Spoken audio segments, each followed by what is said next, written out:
Alright, so nobody done a good video on how to take out the electric clutch for the PTO for the LX188 178 series.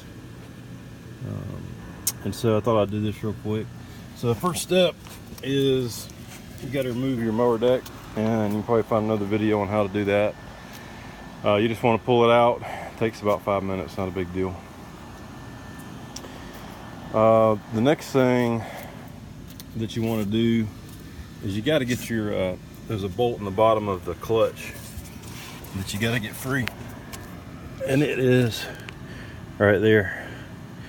So when you start turning that with a wrench, your motor will turn. So you got to find some way to lock your motor to get that bolt loose. Well, there's a trick you can do, and do this at your own risk. But you take a spark plug out of your cylinder and you fill it with a piece of rope with the cylinder at the bottom, with the piston at the bottom of the cylinder. You put some rope in there. I use some 550 cord. Put a bunch in there, and then as you turn it, the piston will push against the rope and keep your bolt from turning down below. So like I said, do this at your own risk. You want to keep that clean. You don't want to get junk in your piston. All right. So the first thing is you do that. You lock your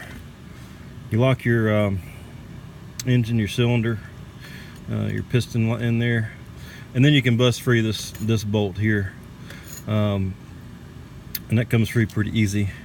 The next thing you want to do is there's a nut and spring on these bolts. You want to take those off.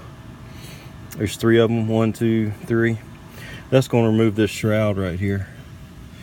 And then after that shroud's gone, more than likely your clutch will be frozen on your on the shaft, on your output shaft. So what you want to do is spray some penetrant right in here. Spray a bunch of penetrant in here.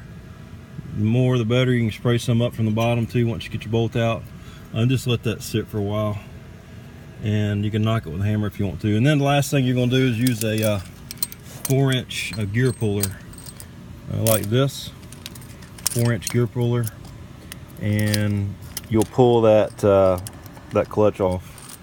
And it just, mine came off pretty easily, but I had the penetrant had been soaking for about an hour or so. So I'm going to try to take this bolt out without the thing falling off so you can see real quick. I'm not sure I can do this one-handed because now that it's free, it comes right off.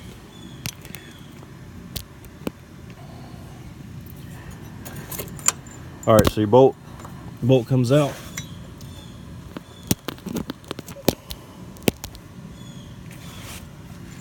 Bolt comes out, and that's pretty nasty. You need to clean that up. All right, and then once you take your 3 nuts off I told you about, this outer part of the clutch comes off, and now you have this remaining. This is what you want to use, a gear puller. You put your teeth right up here around this rim, and then this sucker come right off. And then lastly, you want to disconnect your wire there, but once it's off, just clean that shaft, maybe put some anti-seize on it, and put your new one on. But the trick is a 4-inch gear puller. This El Cheapo from Northern Tools, fine, and hope that helps someone out.